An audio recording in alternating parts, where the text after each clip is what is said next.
fechar aqui. Tá bom.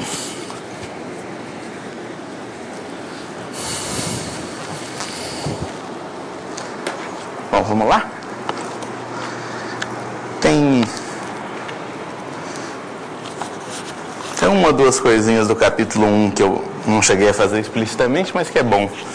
Vamos fazer para... São coisas que a gente vai usar no futuro próximo. Então, temos... Qual foi a última coisa que a gente provou? Vamos lembrar. Foi essa proposição sobre sequências de conjuntos, se convergem por cima ou por baixo para um conjunto dado, né? Então,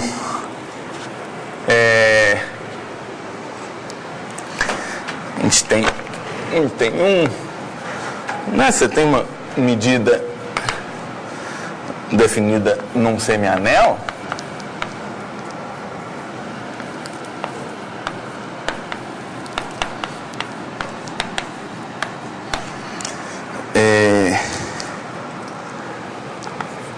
A N e A em A de S, né, que é o menor anel que contém o tal semianel. Então, o 1, se a N converge para A crescendo, então, vamos só lembrar o que é isso, né? Que a N está sempre contida em AN mais 1, e a união dos AN é o conjunto A. Então, a medida dos AN converge para a medida de A. E o segundo é que se a N decresce para o conjunto A, ou seja,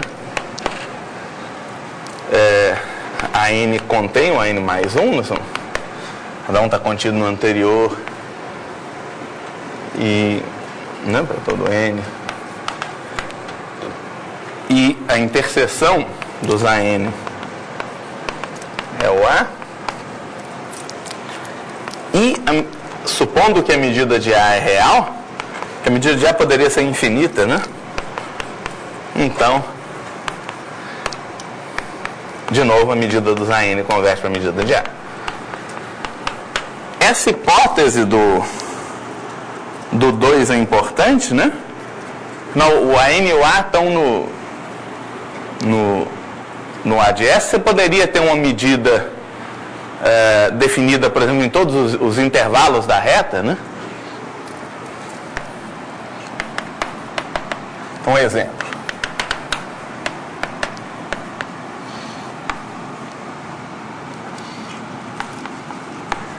Né? E se você tem um intervalo limitado, a medida é B menos A, né? Assim, mas a medida de intervalos infinitos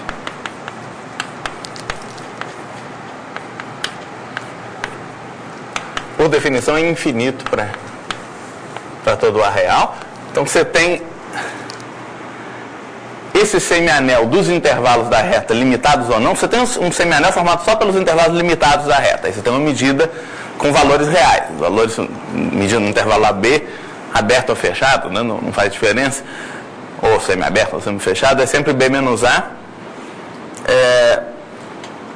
E a coleção de todos os intervalos limitados da reta forma um semianel. Mas você pode olhar para a coleção de todos os intervalos da reta, limitados ou não, que inclui em particular a reta toda, né? É igual medida de menos infinito e infinito também, né, que é a reta toda.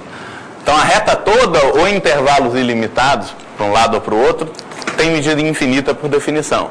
Nesse caso a gente tem uma medida de S em, de fato, zero infinito, né?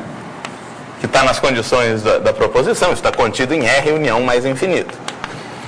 À medida que assume valores reais não negativos ou infinito. E para essa medida não é verdade a conclusão do item 2, né?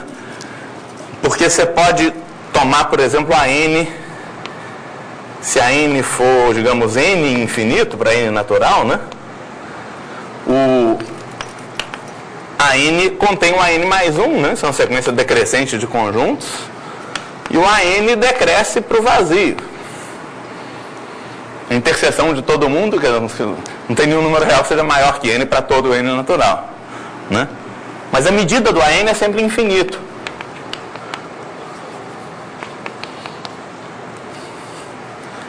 Não é para todo n. Infinito não converge a zero, né?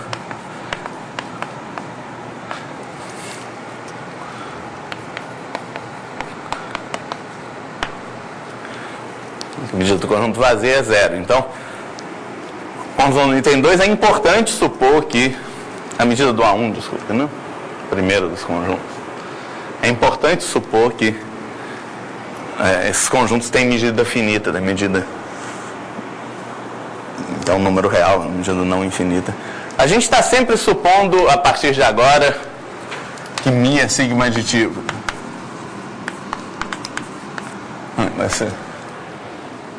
Esse curso, a partir de agora, é sobre medidas sigma aditivas. Então, a gente está supondo isso o tempo todo, isso faz parte da hipótese. Muito bem. Então, feita essa observação, tem outra proposição que eu acho que eu não fiz, mas também é bastante simples. Vamos enunciá-la direitinho. Você tem uma medida sigma finita e positiva, né? Fechado. Não pode ser infinito. Então, se A está contido numa união de conjuntos, né, com tanto A quanto AN no A de S, quer dizer, no menor anel que contém S, então a medida de A é sempre menor ou igual que essa série.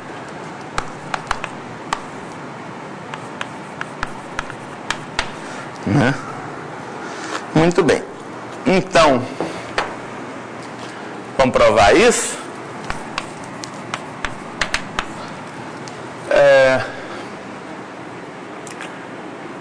A gente pode considerar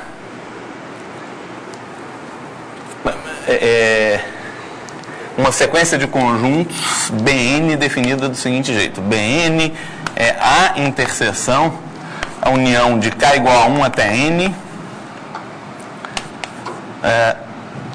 do AK. Né? Esses conjuntos estão crescendo. A afirmação é que, bom, primeiro que esses caras sempre pertencem a A de S. Porque você tem uma união finita de caras de A de S, sempre está em A de S. E a interseção de dois caras de A de S está em A de S. Né? Então, a interseção de dois conjuntos que estão em A de S, portanto, está em A de S. E é claro que quando o n aumenta, o Bn aumenta, né? Que você está cada vez fazendo a união de mais gente, sempre intersectando com o mesmo conjunto A. Então, Bn contido em Bn mais 1 para todo n natural. E então, a união dos Bn, né? Então, o Bn converge para quê? Converge para a união de todo mundo, de k igual a 1 até infinito dos AK, só que a união de todos os AK contém o A, isso é A. Então, Bn é uma sequência de conjuntos em A de S que tende a A. Né? É a interseção. Aqui é a interseção. Isso. Né? Então, Bn converge a A. E, portanto, a medida de Bn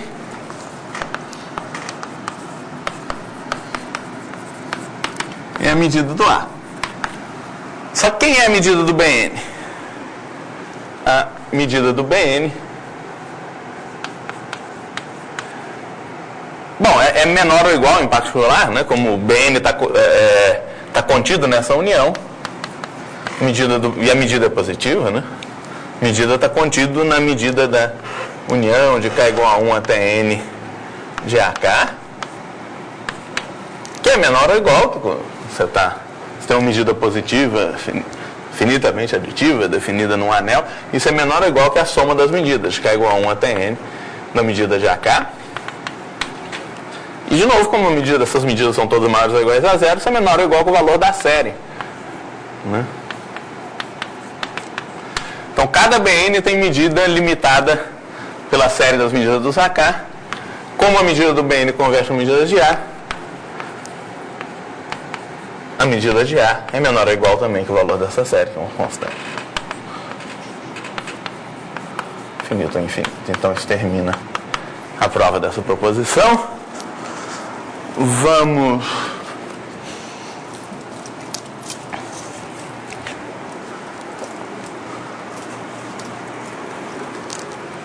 provar outra coisa também.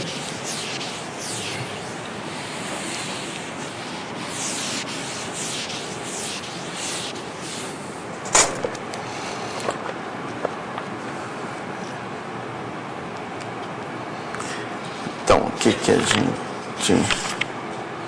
Então, isso está feito. E ele enuncia uma proposição, porque ele chama de lema 1.10. Deixa eu enunciar como proposição, porque o lema vai servir para coisas bem mais lá na frente. Eu não gosto mais de chamar de lema um negócio que a gente vai usar imediatamente, né? Então, vamos chamar de proposição. Se você tem um conjunto que é uma união enumerável de conjuntos AN, com AN em A de S, onde S é um semianel, então existem SJ em S no semianel, disjuntos tais que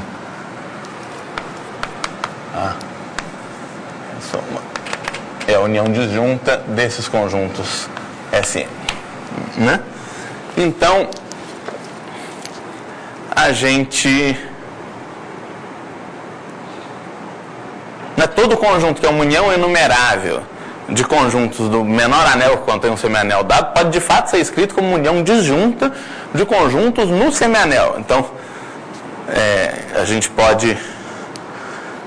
Isso é um pouco análogo ao que a gente fez para uniões finitas, no caso da definição de anel, né? Um anel era tal que uma união disjunta de elementos dele está contida nele. Mas, de fato, a gente mostrava depois que qualquer união de elementos dele está contida nele.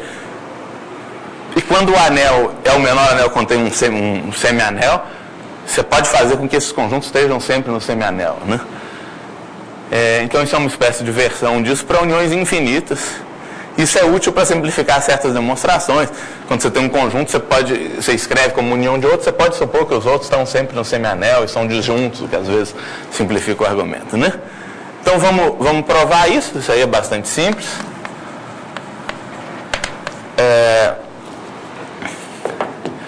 Vamos lembrar o que é A de S. Um elemento de A de S é sempre uma união finita de uma quantidade de conjuntos disjuntos no semianel S, né? Então, para cada...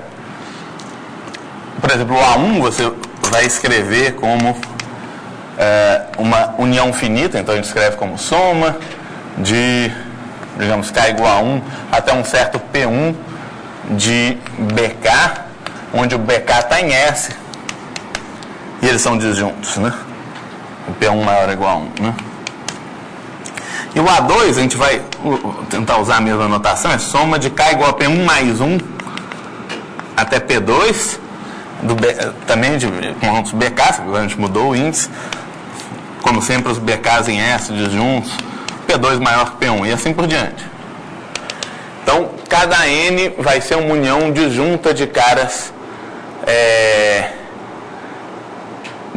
do S. Bom, os BKs são disjuntos entre 1 e P1, entre P1 mais 1 e P2, assim por diante, mas nada obriga, por exemplo, o BP2 ser disjunto do BP1, ou ser disjunto do B1, né? Então, isso ainda não acaba a prova, a gente gostaria de escrever A como sendo a união desses caras. Mas a gente pode, para cada... Bom, de qualquer jeito, a gente vai ter que o A, que é a união dos AN, né? a união desses BK, de K igual a 1 até infinito. Mas não soma, união, né? Não necessariamente união disjunta. A vantagem aqui é que os BK estão em S, né? Só que a gente pode fazer aquele truque de sempre, né? De observar que como os BK estão em S, né? O BK menos a união, você pode escrever CK como sendo BK menos a união de J igual a 1 até K menos 1 do BJ. Então, fazendo esse truque, né? Começando com C1 igual a B1, naturalmente, os conjuntos CK são disjuntos, quer dizer, CI interseção CJ é vazio para todo I diferente de J.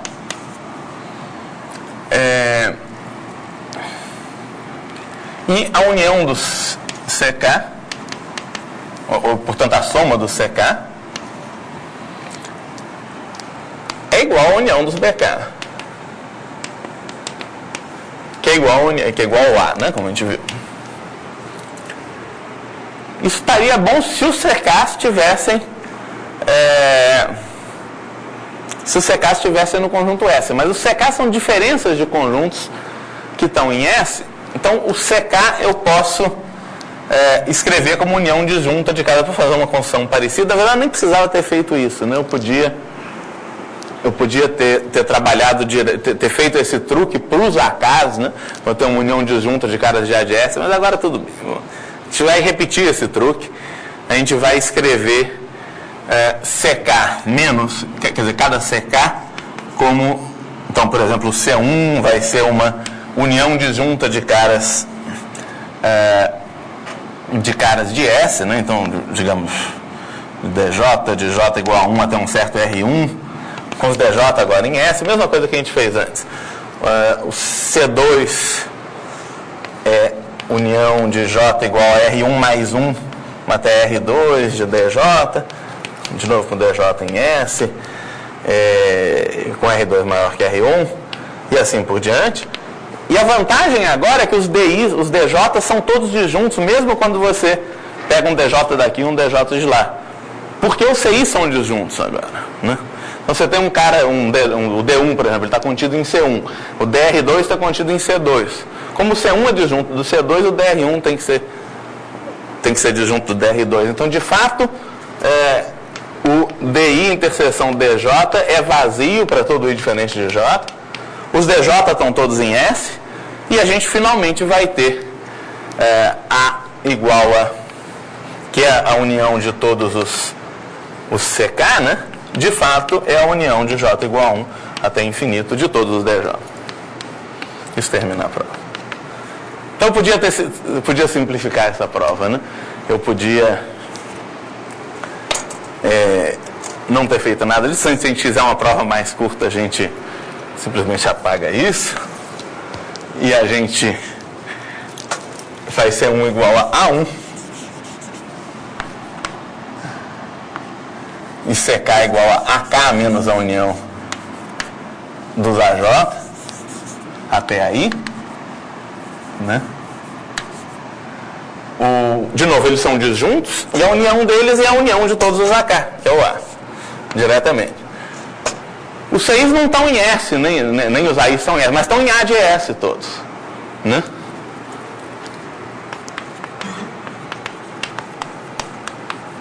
Num anel você pode fazer toda construção desse tipo, pega a união, faz a diferença, intersecta, qualquer processo finito desses, o conjunto resultante vai estar no anel ainda. Então eles estão todos em A de S, usando o fato de eles estarem em A de S, cada um deles é uma união disjunta de cada. Então você tem uma prova mais curta desse jeito. Você faz esse truque depois, né? Você faz os elementos de S disjuntos que formam os conjuntos aparecerem no fim da construção. Então não precisa de... Tá, isso dá uma prova mais razoável. Então, essa proposição é muito simples, a gente vai usar isso mais tarde.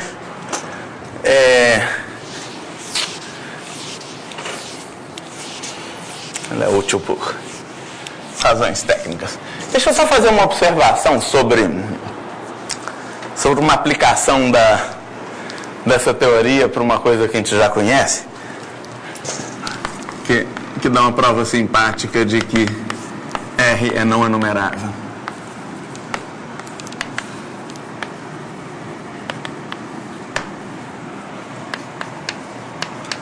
Bom, a gente viu que a medida dos comprimentos de intervalos, ou mesmo de comprimentos de intervalos limitados, né, é uma medida sigma aditiva, né? Então, lambda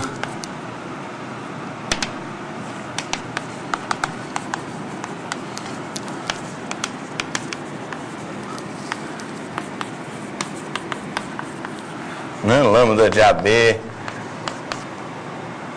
é B menos A. A medida de um ponto é zero, né? A menos A, se quiser, esse aqui é o intervalo AA fechado, né? A gente viu que ela é sigma aditiva. Por quê? Porque é regular, né?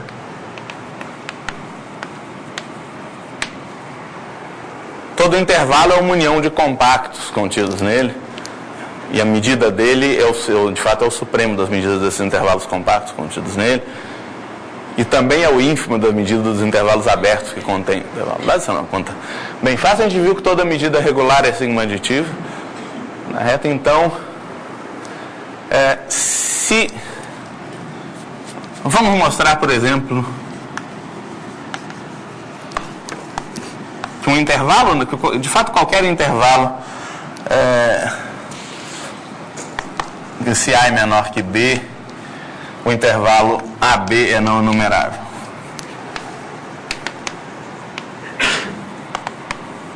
Porque, de fato, se o intervalo AB fosse enumerável, ia ser uma união de conjuntos com um elemento só, né? Com xn em E. Tanto quanto numerável é uma união enumerável de conjuntos que só tem um elemento. No conjunto x1, x2, xn. Teríamos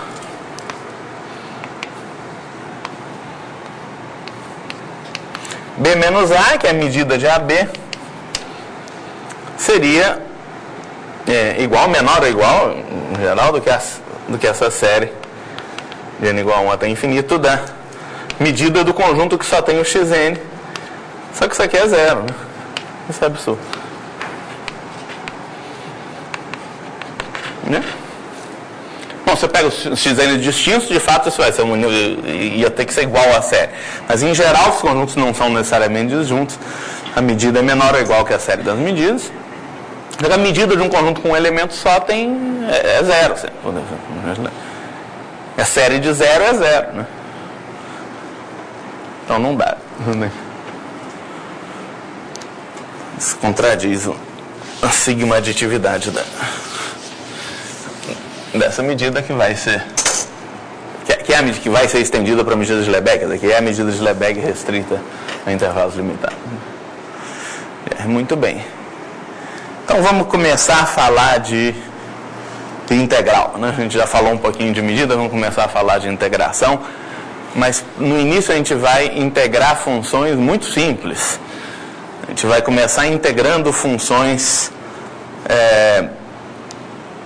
que só assumem um número finito de valores. Não, isso quer dizer que funções tais que você vai ter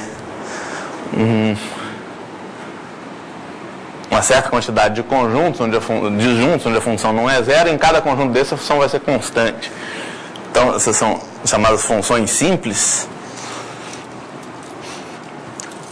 Os conjuntos vão estar num certo anel, ou num certo semianel, em geral. Se for o semianel dos intervalos, ou o anel das uniões finitas de intervalos, as funções simples vão ser chamadas funções escada, né? Então, deixa eu motivar isso um pouquinho. Então, se a gente começa com um anel muito simples, né?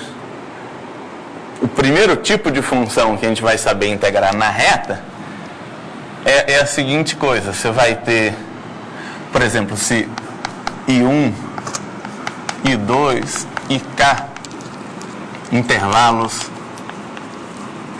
limitados disjuntos,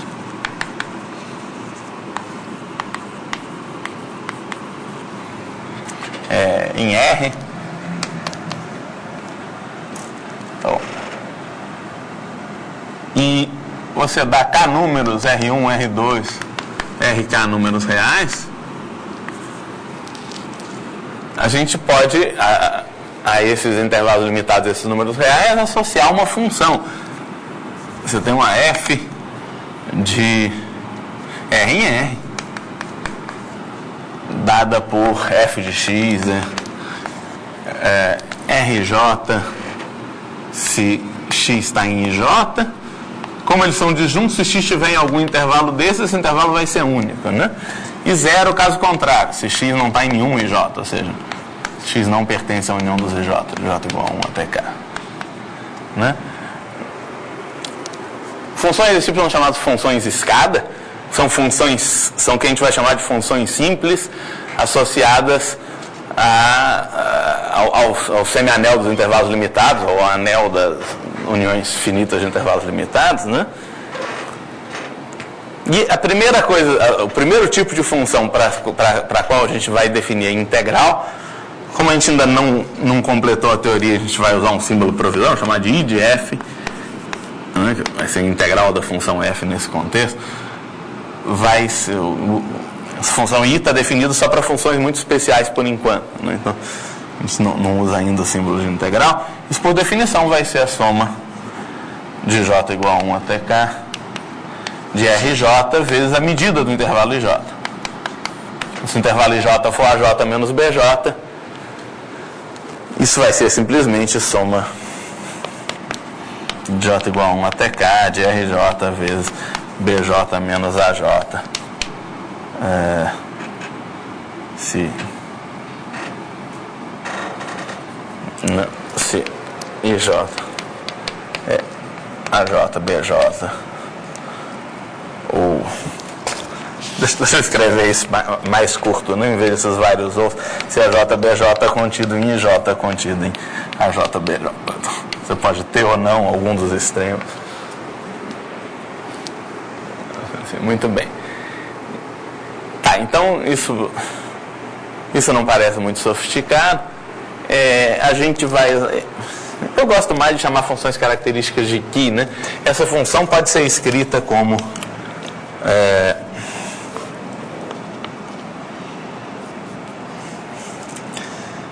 F de fato pode ser escrito como soma de J igual a 1 até K de RJ vezes Ki e J.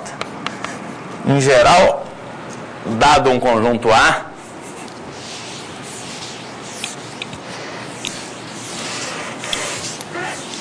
eu vou usar essa notação. O Snar usa a notação 1, não gosta de chamar uma função de 1, ele chama essas funções de 1 e J, assim, eu acho meio feio. Então, deixa eu usar esse aqui de função característica. Você tem um conjunto A contido em ômega. Aqui há ômega, o universo, quer dizer, o conjunto onde está. Você tem um anel em ômega, uma coisa assim. Que A de ômega em R é dada por que A de X é uma soma muito simples, é uma coisa que é 1 se X está em A e 0 caso contrário. A chamada função característica do conjunto A.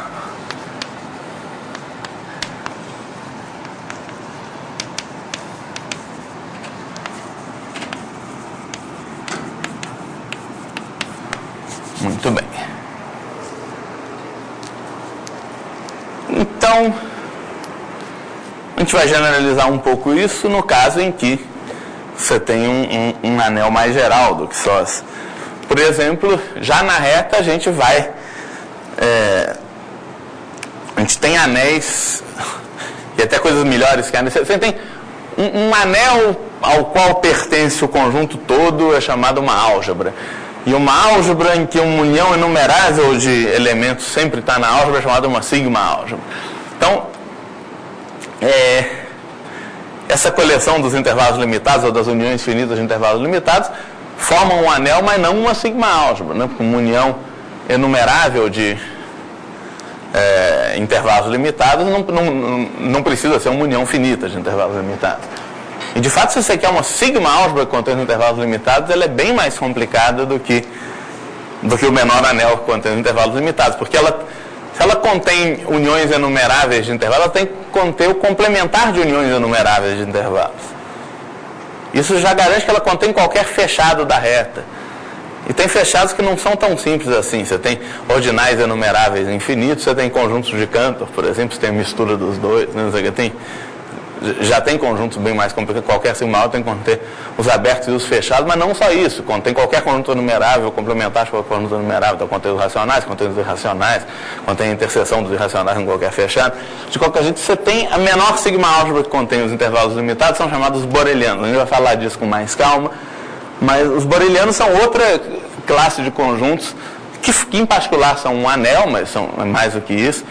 E você tem funções simples definidas, por exemplo, nos borelianos, em que são combinações lineares de funções características de conjuntos borelianos, não necessariamente de intervalos, de uniões finitas de intervalos.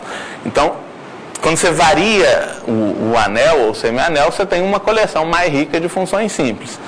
De qualquer jeito, toda função simples vai ter imagem finita, que é uma característica. É uma hipótese bastante forte. Por outro lado, a gente vai considerar também limites de funções simples, ou ínfimos de famílias de funções simples, que podem ser funções muito mais complicadas, e a gente vai trabalhar com elas. Então a gente vai começar definindo, provando resultados simples sobre integrais de funções simples, e depois a gente vai considerar limites de funções simples, e isso vai dar uma teoria de integração já muito mais rica. Então, a gente sempre começa devagar e vai engrossando a teoria com... É um negócio que funciona bem nesse contexto. Então, a gente tem coisas que parecem muito triviais no início, mas depois vão melhorando, vão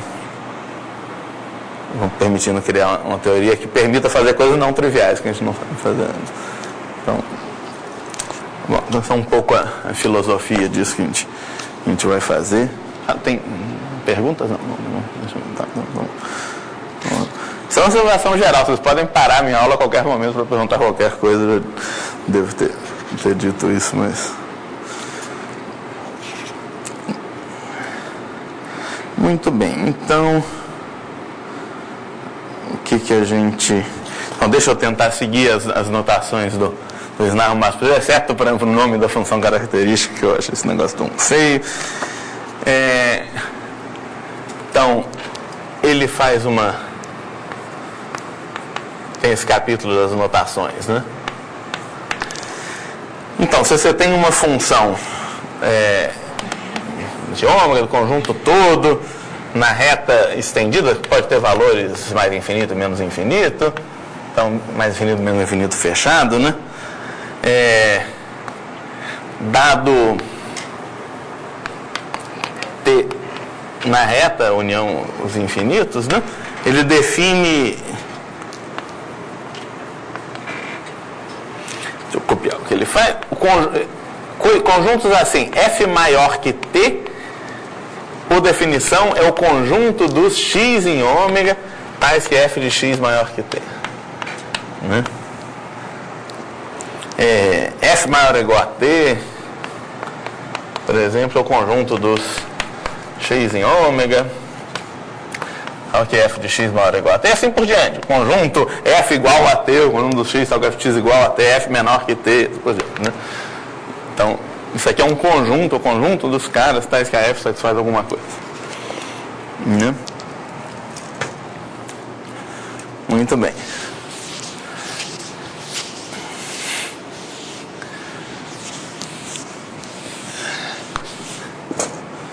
O que mais? A gente viu o que são funções simples, né? A gente definiu já a função característica. Então, se você tem em geral um S, um semianel. Semianel em ômega, um semianel de subconjuntos de ômega. A noção de função simples depende do semianel, como eu observei. Quando você está com o semianel dos intervalos limitados, uma função simples é simplesmente uma função escada, uma função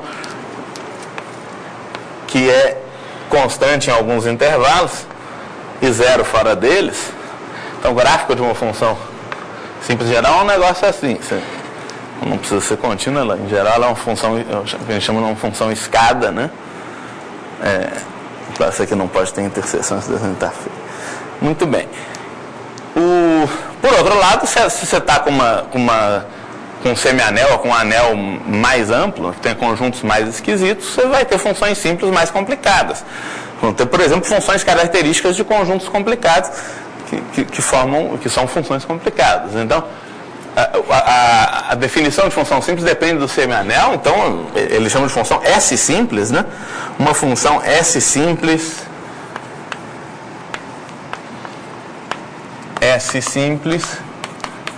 é uma função do tipo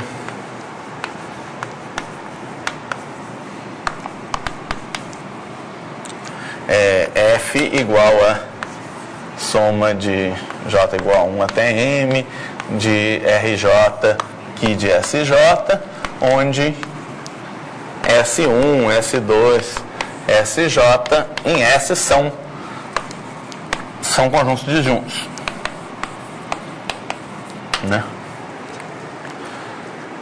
Então, num certo conjunto, no S1 a função vale R1, no S2 a função vale R2, assim por diante, né? Nesse caso, se você tiver uma medida, uma lambda medida, uma mi em geral, mi medida definida em S,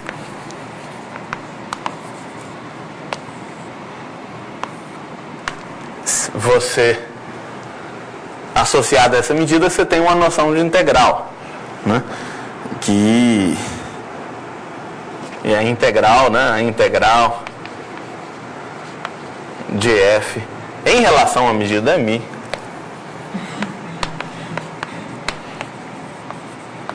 isso é uma coisa que a gente vai fazer já na reta, é que muitas vezes a gente vai considerar mais de uma medida. Você tem várias medidas possíveis que você pode definir num conjunto dado, e é importante a gente sempre ter claro em relação a qual medida a gente está integrando a função. Quando a teoria estiver pronta, a gente vai considerar coisas como integral de f de mi, onde mi é a medida. A integral em geral depende da medida. A integral de f em relação à medida mi é, por definição,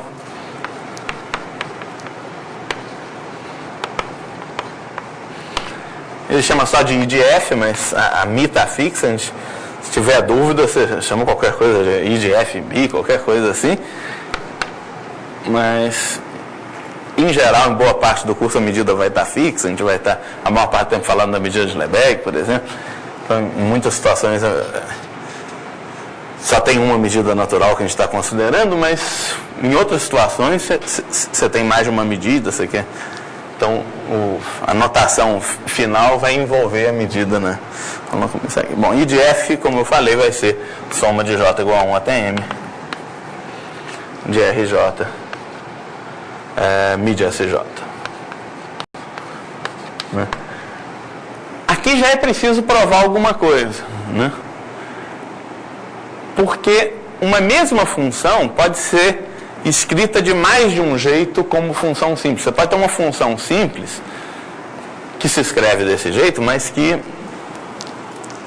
pode se escrever de outro jeito. Por exemplo, você pode ter um intervalo que é a união de dois intervalos juntos, né?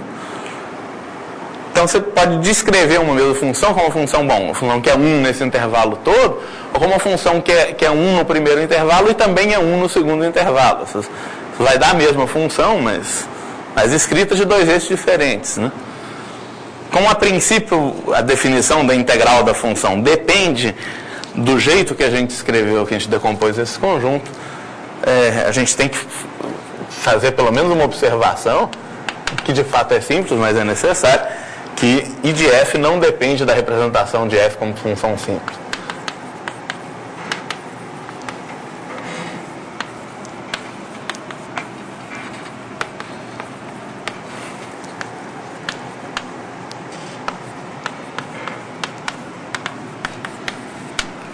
Porque, de fato, se f é simples,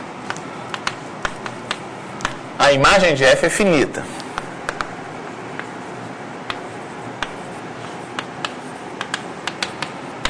E o conjunto do, assim, f igual a RJ, o que é o conjunto dos x tal que f de x igual a RJ? Bom, f é igual a RJ no SJ em particular. Mas pode ter algum outro i tal que o f também é igual a i, também é igual a RJ no SI. De fato, isso aqui dá a união para todo i tal que RI igual a RJ, a gente pode escrever assim, do SI corresponde. Tem pelo menos um conjunto tal, tem pelo menos um índice I tal que RI igual a RJ, que é I igual a J. Mas pode ter outros. Então, para todos os índices I tais que RI igual a RJ, a gente junta o SI. E, de fato, se a gente estende a medida para o A de S, né, para o menor anel que contém S, contém as uniões finitas disso, isso aqui está em A de S. Né? E a gente estende naturalmente a medida μ para o A de S, né, como a gente já discutiu bastante. Então, de fato, o I de F é a soma para todo... Então, aqui a gente abusa um pouquinho de notação. Para todo R em menos infinito e infinito, a soma, se for reclamar que isso aqui não é nem enumerável, mas a gente vai ver por que isso faz sentido, do que? De R vezes a medida de F igual a R. Porque, de fato, se o R não pertence a R1, R2, Rm, né?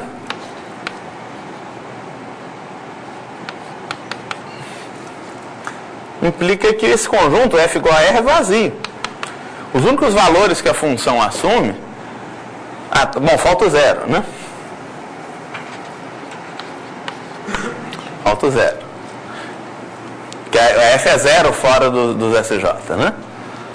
Mas se o R não é nem zero, nem R1, nem R2, nem Rm, esse conjunto dos pontos onde a função é igual a R é vazio. E, portanto, a medida dele é zero.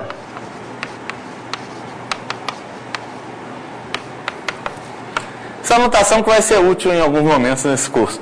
Quando a gente tem uma soma tal que indexada por um conjunto qualquer, que não precisa nem ser enumerável, mas que todos os termos são zero, com exceção de um conjunto finito, a gente pode considerar a soma sem nenhum problema. Essa soma parece uma soma indexada por um troço não enumerável, mas de fato é uma soma finita.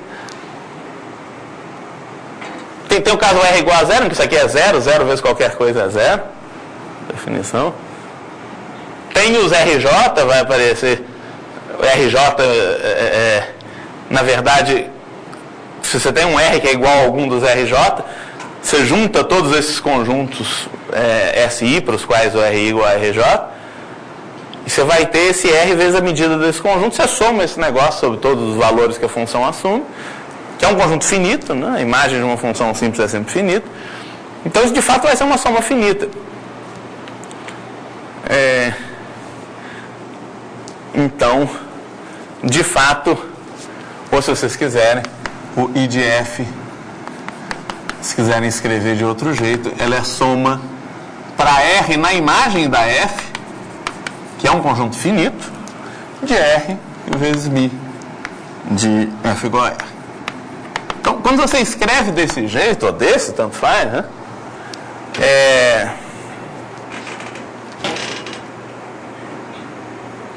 Isso, na verdade, quer dizer aquilo, né? Porque se o R não está na imagem da F, isso aqui é zero, e a gente não considera isso. Bom, mas quando a gente faz isso, essa fórmula para o I de F não depende de nenhuma representação particular da F, depende só da F. É um negócio que esse conjunto dos pontos onde a F é igual a R depende só da função F, não do jeito que ela está representada, né? Isso mostra de fato que a noção da integral de funções simples é uma noção intrínseca, um negócio que não depende de qual representação particular da f como combinação linear de funções características a gente está considerando, né? Então, uma observação geral é que o conjunto das funções simples, se a gente está considerando funções reais sempre, né, o conjunto das funções simples é um espaço vetorial sobre R, né?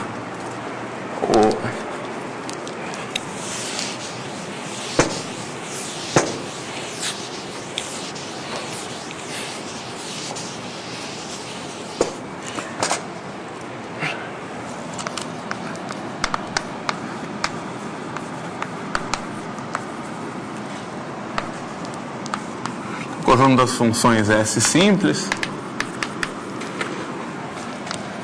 de ômega em R é um espaço vetorial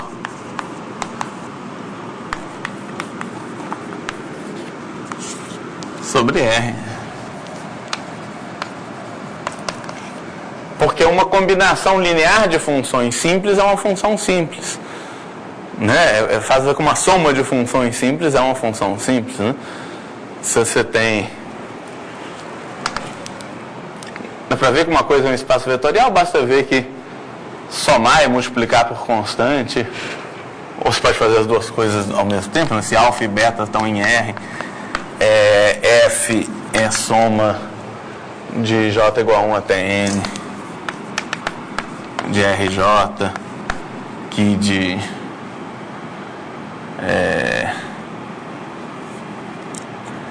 SJ,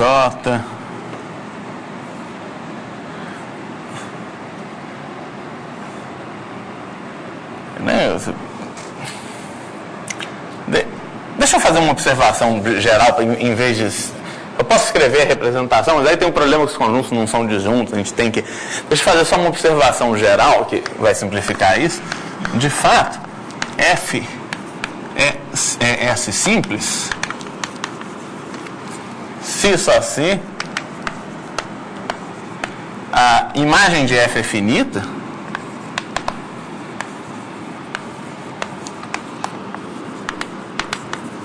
e para qualquer R real, o conjunto dos pontos onde a F é igual a R pertence a S. Né?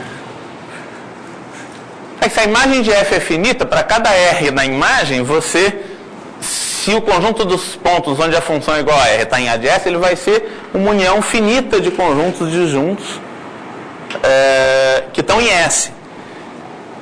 Então, de fato,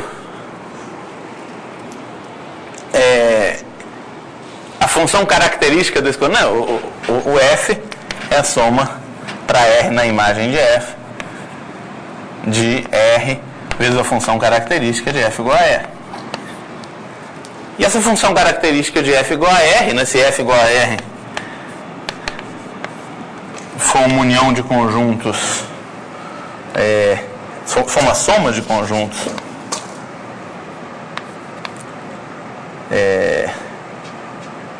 AJ,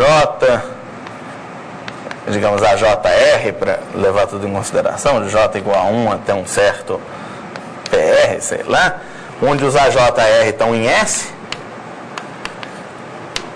o que F igual a R, de fato é a soma dos Qs dos AJR, né? J igual a 1 até PR, quer dizer, de fato, é uma soma de funções características de conjuntos que estão em S, né? Que na definição eu exigi que os conjuntos estavam em S, né? Mas então você escreve o conjunto dos pontos da função E como união finita disjunta de conjuntos de S, se eu somar as funções características deles, vai dar a função característica desse conjunto. E esses conjuntos AJR são todos disjuntos, porque se o R1 diferente de R2, então o conjunto dos pontos onde a F é igual a R1 é disjunto do conjunto dos pontos onde a F é R2. F não pode valer, não pode ter dois valores diferentes no mesmo ponto, né? Essa interseção é vazia, portanto os AJR são todos disjuntos.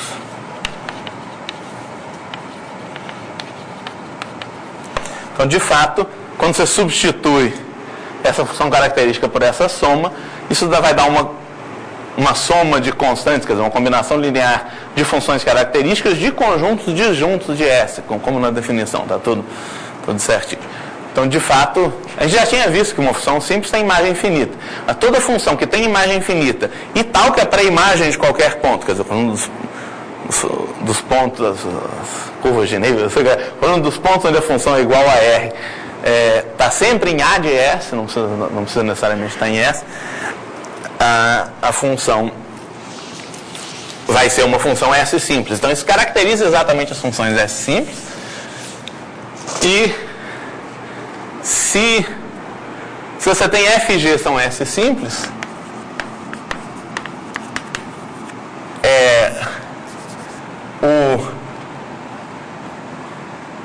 o R pertence, e alfa e beta números reais, R pertence à imagem da função alfa F mais beta G, se somente se existe R1 na imagem de F e existe R2 na imagem de G, com R igual a alfa R1 mais beta R2. Como a imagem de F é finita, a imagem de G é finita,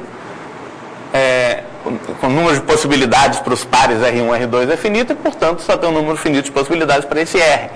Portanto, a imagem de alfa F mais beta G é finita. E se você olha para um conjunto desse, conjunto alfa F mais beta G igual a R, assim, né? Conjunto dos pontos onde essa combinação linear das funções f e g igual a R, isso é simplesmente a união para todos os R1 na imagem de F, R2 na imagem de G, tais que alfa R1 mais beta R2, podem ter vários, né? Por exemplo, se o alfa e beta forem 1, o R1 mais R2 pode ser igual a R de muitas maneiras, né? Mas aí você faz a união para todos, isso é uma união finita sempre, que a imagem de F e a imagem de G é finita, do conjunto F igual a R1, interseção G igual a R2, né? A união dessas interseções dá esse conjunto, né? Para essa combinação CR. Para começar, o R tem que poder ser escrito disso para alguma escolha de R1 e R2. Se puder, os pontos, se você tem um ponto em que o F vale R1 e o G vale R2, o alfa F mais beta G vai valer alfa R1 mais beta R2, que é R, e vice-versa, né? Você tem essa igualdade. Como esses conjuntos são todos em A de S, né? Tudo isso pertence a A de S. Esse aqui está em A de S, esse aqui está em A de S, a interseção está em A de S. União finita de caras de A de S está em A de S. Então, de fato, qualquer combinação linear de F e G satisfaz essas duas coisas. Tem imagem finita e a pré-imagem de qualquer ponto está em A de S sempre. Isso caracteriza as funções simples. Quando as funções simples é um espaço vetorial. E a integral é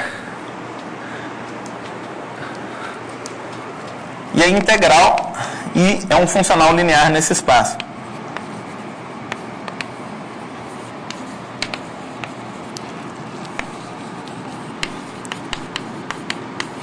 Ou seja, I de alfa F mais beta G, de fato é alfa I de F mais beta I de G.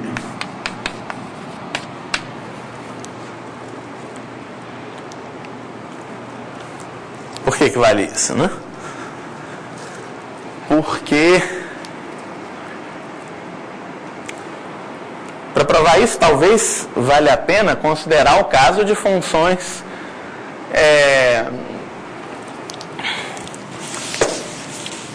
funções simples escritas de um jeito parecido com o que a gente tinha feito, só que então, se a gente observar o que a gente já provou, né? A gente já provou que toda soma de funções simples, por exemplo, é uma função simples, etc. Então, para isso, observe que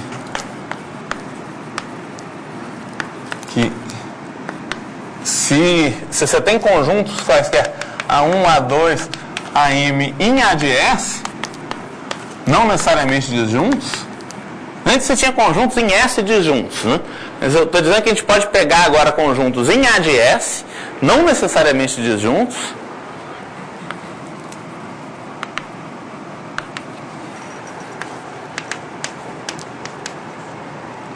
e se você pega números reais, R1, R2, Rm, essa função F igual a soma de J igual a 1 até M de RJ, função característica de AJ, é uma função simples.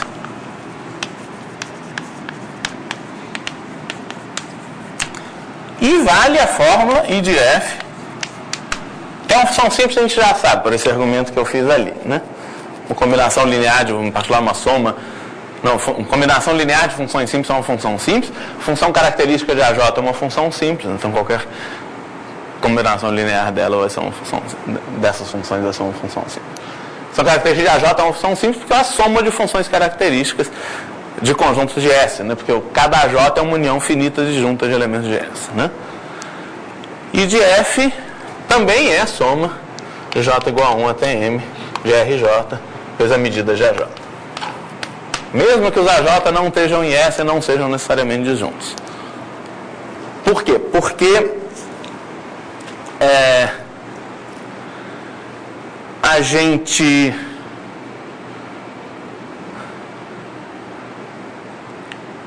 a gente pode tentar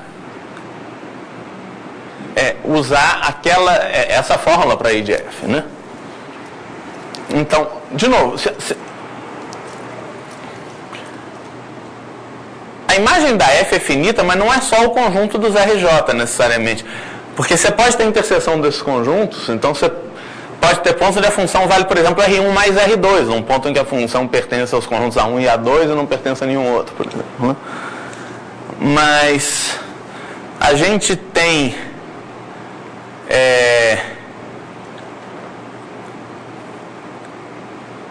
então a gente tem essa fórmula, né, para I de F é a soma para R na imagem de F de R vezes a medida do conjunto dos pontos em que a F é igual a R, né? Então isso é um negócio que vale sempre. A gente pode tentar escrever isso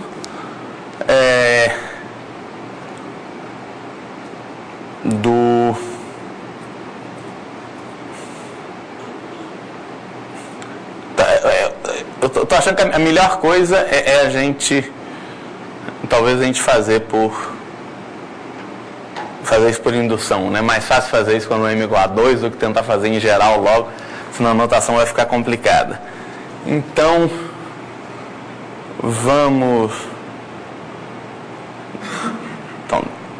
deixa eu pensar para ver o que a gente quer fazer. Talvez o mais inteligente seja provar um lema, né? Que é se F e G são funções simples, então F mais G é uma função simples, a gente já sabe.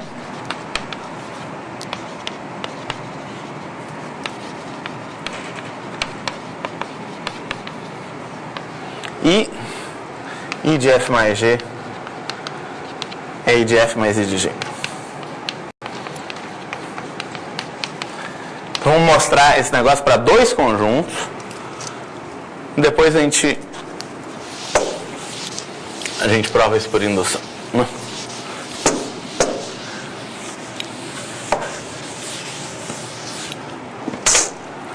Vamos lá, a gente já fez boa parte do trabalho. A gente já sabe provar que F mais G é uma função simples. e sabe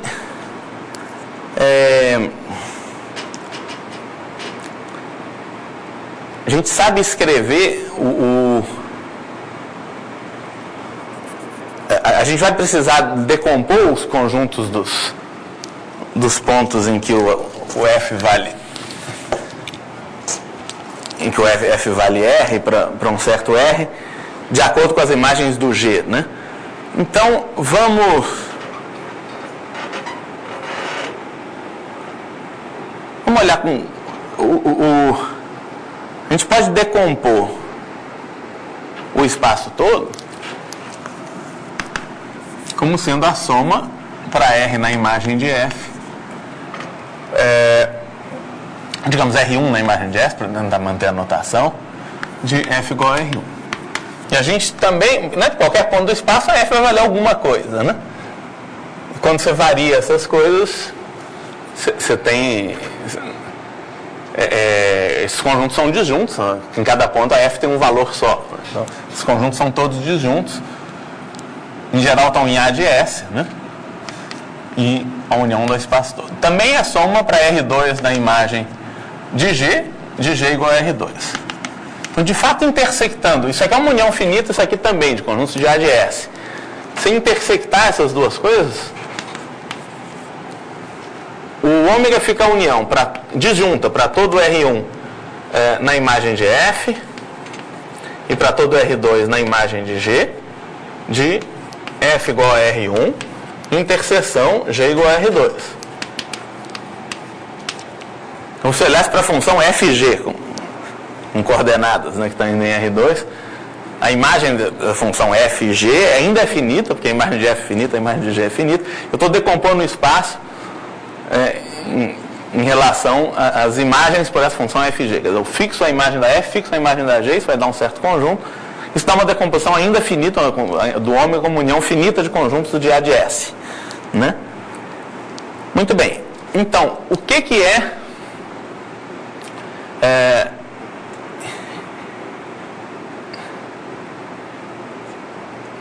então, o que é o F mais G? O F mais G, eu posso escrever assim, olha só. Se a gente sabe a decomposição do espaço como conjunto de valores de uma função dada, digamos da F, a gente sabe escrever a F como uma soma de funções características, como a gente fez antes. F é igual a soma para R1 na imagem de F, de R1 vezes a função característica desse conjunto, F igual a R1. Né?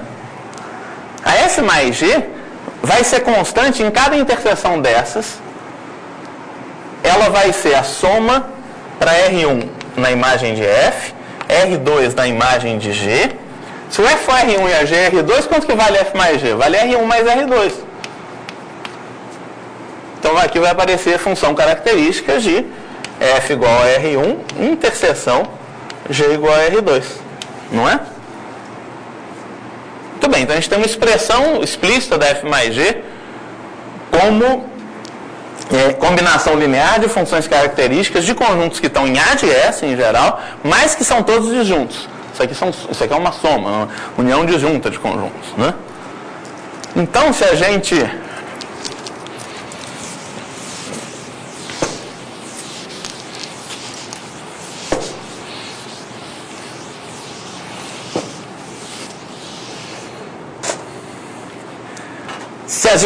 calcular a integral da F mais G,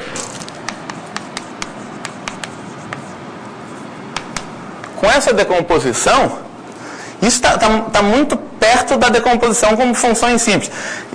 O único problema é que esse conjunto está em A de S, mas ele pode ser escrito como uma união finita de conjuntos de S, em que a função vai valer sempre R1 mais R2.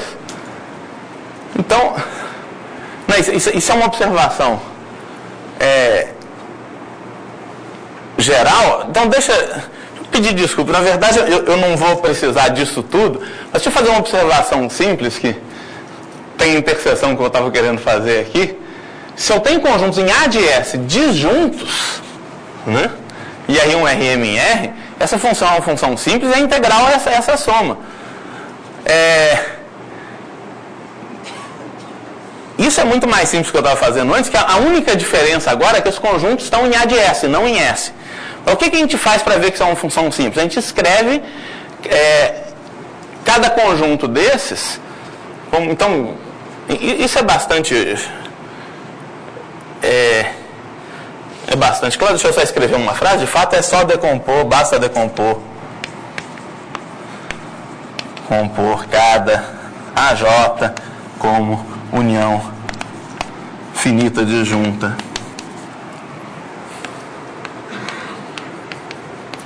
de elementos de S. Né? Cada AJ é uma união finita disjunta de elementos de S. A função característica do AJ é simplesmente a soma das funções características desses pedaços disjuntos que estão em S. Então, essa soma você pode... essa aqui, que define a F, você pode estender como a soma para cada componente de cada AJ do RJ, mas a função característica dele. Né? É um pouco o que a gente já tinha feito antes, quer dizer, para mostrar que, de fato, esse negócio é uma função simples. Então, bom, e a integral você vai somar para cada pedaço desses RJ vezes a medida desse pedaço. Como para todos os pedaços que formam o AJ, a função vai valer a mesma coisa, vai valer RJ, você pode botar o RJ em evidência, vai aparecer a soma das medidas desses conjuntos, que dá a medida do AJ. Você escreve o AJ como união disjunta de caras de S, a medida do AJ é a soma, por definição, até a soma das medidas desses caras de S. Então, quando você joga isso na definição de integral, dá a mesma coisa, quer dizer, você só botar o RJ em evidência. Então, isso supondo os AJ disjuntos, isso é uma observação bastante simples. Né? E por que eu estou falando nisso? Porque esse conjunto aqui, em geral, está em A de S, não necessariamente em S, mas mesmo assim, a gente vai ter I de F mais G, então igual a soma para R1 na imagem de F, R2 na imagem de G, de R1 mais R2, vezes a medida de F igual a R1, interseção G igual a R2, certo? Muito bem. E por que isso é integral de F mais integral de G? Porque isso aqui é soma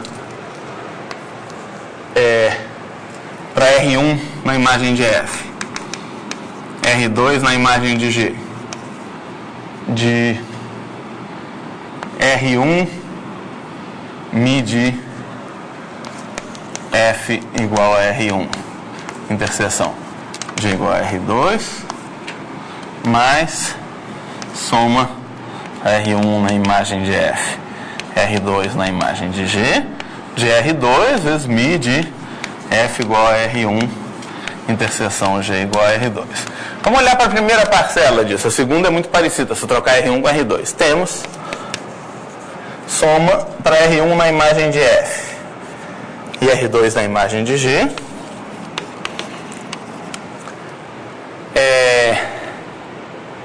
De R1 mi de F igual a R1, interseção G igual a R2. Isso eu posso escrever do seguinte jeito, olha. Soma para R1 na imagem de F, de R1, vezes a soma para todo R2 na imagem de G, de mi de F igual a R1, interseção G igual a R2. Quando você faz o R2 variar, esses conjuntos, onde o F é R1 e o G é R2, formam uma decomposição do conjunto em que o F é R1. Se o F é R1, o G tem que ser alguma coisa. Tem que ser algum R2 para R2 na imagem de G. Quando eu faço o R2 variar em toda a imagem de G, isso dá uma decomposição desse conjunto F igual a R1 como uma união disjunta de... Isso dá uma decomposição do conjunto F igual a R1, uma união disjunta de conjuntos. Então, a soma das medidas desse conjunto dá a medida do F igual a R1, né?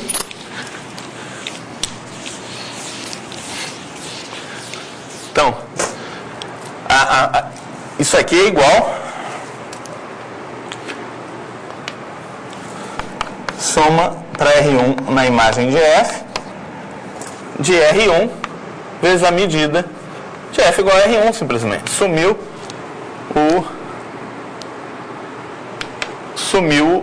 o R2 da história, né? Isso aqui, por definição, é simplesmente a integral da F. É a integral da F, né?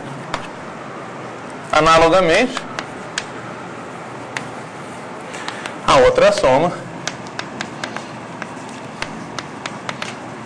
de R2 vezes a medida de F igual a R1 interseção G igual a R2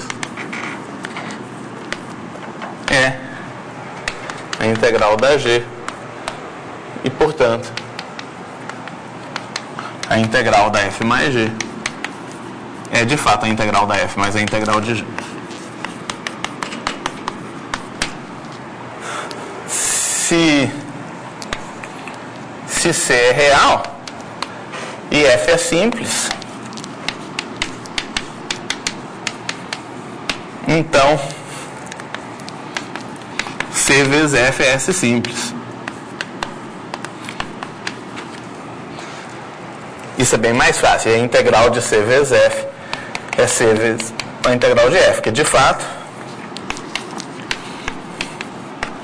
se F é soma de J igual a 1 até M de RJ que de AJ, então simplesmente CF é soma de J igual a 1 até M de CRJ. Só mudar as constantes na vez que de AJ. Portanto, a integral de CF, C vezes F, por definição é soma de J igual a 1 até M de CRJ mi de AJ, né? Mas para tirar o C para fora, isso é C vezes soma de J igual a 1 até M de RJ mi de AJ. Isso é C vezes a integral de F. Né? Então, isso termina a prova de que a integral é um funcional linear. Por que o R2 sumiu? Porque esse conjunto do F igual a R1 é a união disjunta, é a soma para R2 na imagem de G, né, de F igual a R1 interseção G igual a R2. Isso é uma consequência imediata do fato do espaço todo ser a união disjunta para R2 na imagem de G igual a R2. Todo ponto do espaço, o G tem alguma imagem. Né? Você faz a união sobre os elementos da imagem de G, que nesse caso é finita, isso dá o espaço todo. Se você intersecta isso com o conjunto dos pontos em que a F vale R1, o conjunto dos pontos em que a F vale R1 é a união disjunta dos conjuntos dos pontos em que a F vale R1 e a G vale R2, quando você faz o R2 variar. Então, a medida desse conjunto é a soma para R2 na imagem da G da medida do conjunto. Isso é uma união disjunta, né? Então, já F vale R1 e a G vale R2. Né? Foi isso que eu usei, essa soma é igual à medida de F igual a R1, quer dizer, o R2. Muito bem. Então a gente provou que a integral é um funcional linear, né? Não é. E depois a gente vai observar que ele tem mais estrutura, que se você tem duas funções simples, o máximo das duas funções simples é uma função simples também. O módulo de uma função simples é uma função simples. Posso fazer essa observação logo, né? Ops. Se F é função simples,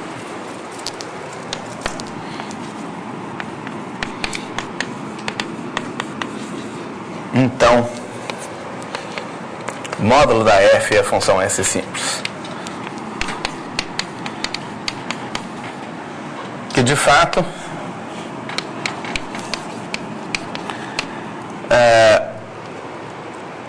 o conjunto a imagem do módulo da F, né, é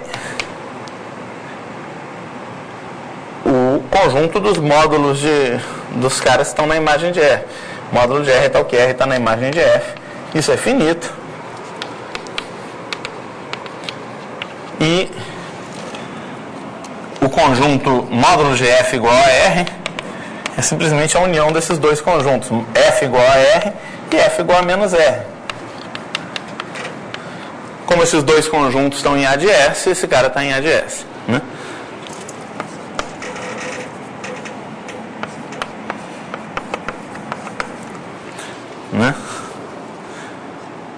Então isso é bastante. Isso implica que o máximo e o mínimo de duas funções também é simples, né?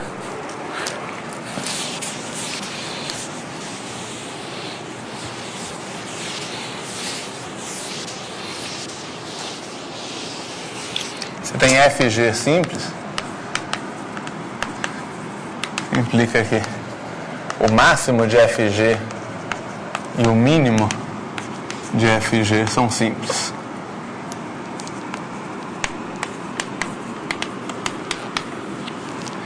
O máximo de FG é assim, para cada ponto o máximo de FG em X é o máximo de F de X de X, o mínimo também.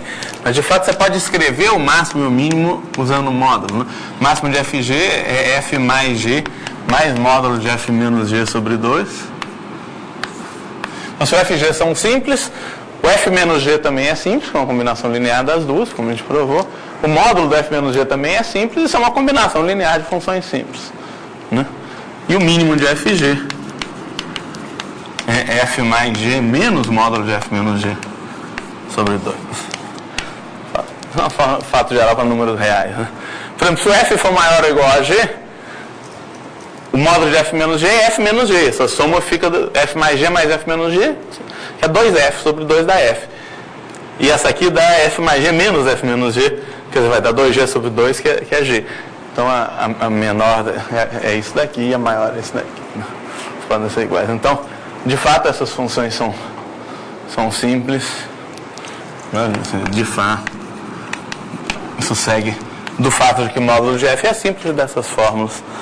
Então, de fato, o conjunto das funções S simples é o que a gente chama de um reticulado vetorial. Um reticulado vetorial é um espaço vetorial de funções em que o módulo de uma função do espaço está no espaço, né? Então, o conjunto das funções S simples é um reticulado vetorial que satisfaz essas propriedades. Então, espaço vetorial que o máximo e o mínimo sempre estão no espaço. Bom, tá bom. Então a gente reticulado que tem a ver com a noção de ordem parcial, né? Que a função é menor ou igual a outra, se for menor ou igual em todos os pontos, né? Então você tem essa ordem, dadas as duas funções, tem um cara maior que as duas, que é o máximo das duas, e um cara menor que as duas, que é o mínimo das duas. É uma estrutura de... Você pode pegar os pontos, pode pegar o plano e dar uma ordem parcial, digamos. Um cara é menor que o outro, se as duas coordenadas são menores, tem uma estrutura de reticulado. Então, para os pontos inteiros do plano, tem uma estrutura de reticulado também, mas... O nome vem disso, mais ou menos. Bom, tá bom. Então, a gente continua na quinta. Vamos continuar integrando funções simples, depois vamos integrar funções mais complicadas, passando ao limite. A gente vai tomar limites, principalmente limites de uma sequência decrescente de funções simples ou crescente de funções simples. Essa é a primeira coisa que a gente vai definir. Depois a gente vai tomar limites mais gerais. Mas a gente vai acabar chegando numa teoria de integração mais geral, que é da integral de Riemann, que é a integral de Lebesgue, e que funciona para medidas mais gerais. Muito bem. Tá bom.